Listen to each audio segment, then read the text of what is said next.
This house was just ranked the worst by an agent who did a showing. I'm going to explain why I'm not worried, plus the important lessons in lousy feedback for your home. So let's take a quick look at the feedback we received. First things first, I do appreciate the agent taking the time to show this home and to provide feedback. Not all agents have the courtesy to do that. So number one, is your client interested in this listing? Not interested. That's fine. I get it. The property's not for everybody. Number two, how is the overall experience? It was fair. Okay, that's not so bad. Number three, you and your client's opinion of the price, too high. Now, at that point in time when they submitted this, we had 16 offers. 13 of those offers were at or above list price.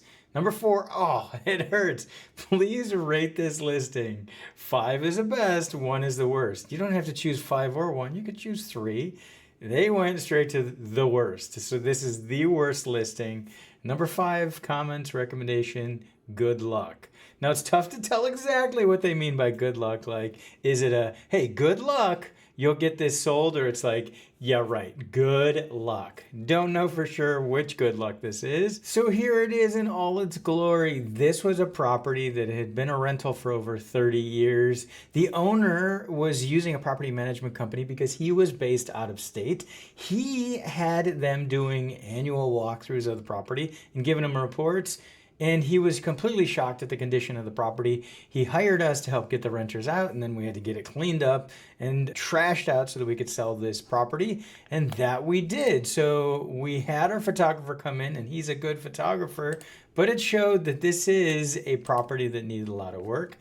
And we also put in this description that the property needed a lot of work. We knew that this was not the right home for everybody. And you can see it was unique, had some unique features. That is one ugly kitchen. Oh, let's go back. The bathrooms are as ugly as they looked in that picture. There was no Photoshop funny business. At the end of the day, if it looks like a duck, walks like a duck, quacks like a duck, to pretend it's a swan is not fair. And we didn't do that with this listing. You can see this bathroom is pretty ugly. And there's no point for the landlord, the owner, to spend money on fixing it up. He was selling it as is. And that is what we were looking for as a buyer who was going to take it as is. So you can see, and I want your opinion, go ahead and put it below. Do you think this is the worst? Actually, when people came in at the open house, we had a lot of people, a couple hundred people came through over the 2 weekends, and many of them said it wasn't as bad as they thought. And as you can see, it ended up being a happy ending for the property owner.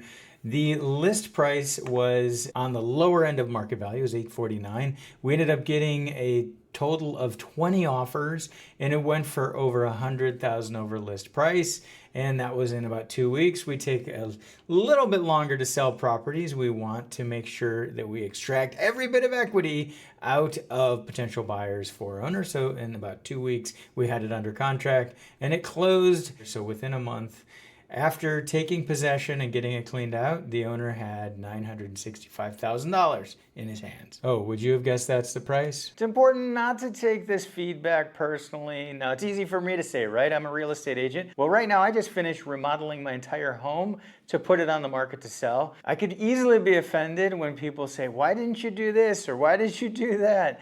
But I can't take it personally, and nor should any agent take it personally or seller take it personally when they get feedback like this. It may have just been a bad day for that person, or it really is just something that doesn't appeal to them. And that doesn't matter. At the end of the day, they're not your buyer. There's no reason to take it personally. Move on to the next person that is your buyer. Honesty is the best policy. So we can give silly euphemisms in the description and try to sugarcoat it, but at the end of the day, this thing was a fixer.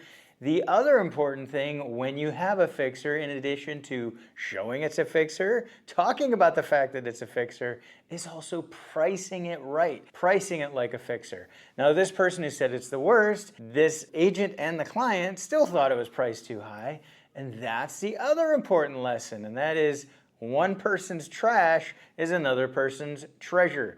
We had multiple offers at this point in time, and the majority of them were at or above list price. So because one person and one agent didn't like it, doesn't mean we're not going to sell this thing. That's why pricing it right is so important, particularly on a property that's a fixer, to make sure you get it in front of enough people to see it and walk through it and not call it the worst and actually think maybe it's the best for what they want to do with it. And the last lesson, and this is a very important one, please pay attention, that is, do not sell your property off market. And how did we get to that? What if you decided to sell your property off market, meaning you're not going to put it on a multiple listing service, not going to get it in front of a bunch of agents, you're going to sell it to whoever brings you an offer. Well, what if the person who brought you the offer is the same person who ranked this property as the worst?